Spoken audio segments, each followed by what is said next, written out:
Count Corla, and I welcome the opportunity to speak on this issue on behalf of the Fianna Fáil party,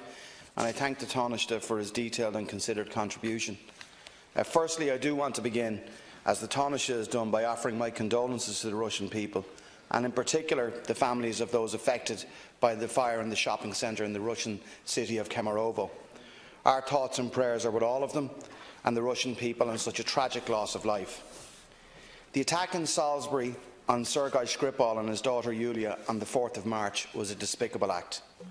And having taken into account the EU Council's conclusion that, and I quote, "it is highly likely that the Russian Federation is responsible and there is no plausible alternative explanation," and following my discussions with the Taoiseach and Minister for Foreign Affairs and Trade on this issue, we as a party support the government's decision to expel one Russian diplomat in response to the Salisbury attack. We believe that this action is appropriate and proportionate, and it sends a clear message that no country is above international law. It is important to state at this juncture that our support of the government's decision should not be interpreted as a slight to the Russian people. Many Russian people have made Ireland their home, and we have no desire or reason to isolate or alienate them. As a party, we support the government's response, and we stand in solidarity with our nearest neighbour and are united with other EU member states, including Germany, France, Finland and Sweden, as well as other countries such as America and Australia, in sending a very strong message to the Russian Federation that the use of chemical weapons is abhorrent and it won't be tolerated. Our decision to support the government on this matter was not taken lightly, however. From the outset, I and my party called on the government to ensure they conducted a thorough and objective assessment of the allegations and a review of the operation of the Russian embassy in Dublin. It is imperative that every effort is made to establish facts and to move forward on that basis, and that is something that I and my party will continue to advocate for. While some others on the opposition benches do not support this decision, and I respect that, and they do see it as a threat to our neutrality, but I believe that this decision in no way affects our military neutrality. Moreover, we should not shy away from using the tools at our disposal to demonstrate our revulsion to the attack in Salisbury, which I believe was the first offensive use of a nerve agent in Europe since World War II. The reality is that our military neutrality should never be moral neutrality,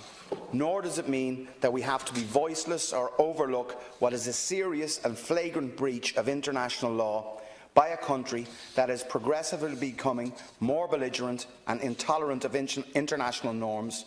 and who has on several occasions violated Irish-controlled airspace. In the past number of years, we've witnessed the annexation of Crimea, the destabilisation of eastern Ukraine, alleged interference in elections in other countries, as well as the support of the Assad regime in Syria, all of which points to an increasingly confrontational Kremlin determined to advance its own dubious agenda, divide nations, disrupt international norms and undermine European values and ideals. The attack on Salisbury is another example of their efforts in this regard. We're in no doubt about the gravity of the actions taken by Ireland and other states in expelling Russian diplomats. However, defending the rule of law and safeguarding citizens should always be a priority, and the unity shown within the EU should be commended. Our party, and our party leader, in particular Micheál Martin, has never shied away from criticising Russia and their grievous actions. Whilst we support the coordinated action taken by members of the European Union in response to the attack in Salisbury,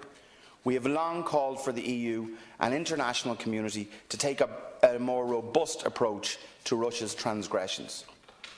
Despite the events of recent weeks and the actions taken by Ireland and other states, it is imperative that we do not close the door completely on the prospect of cooperation and engagement in Russia. Whilst doing all that we can to compel Russia to abide by international rules and norms, we must also continue in our efforts to try and build trust and improve relations with Russia. As a party, we are committed to continuing engagement with Russia, and we believe that it is in our collective interest to do so. In conclusion, Ceann Comhairle, I sincerely hope that recent events may provide Russia with pause for thought and act as a catalyst for positive change in Russian relations, so we can move past this situation and sustain cordial and progressive relations with Russia and its people into the future.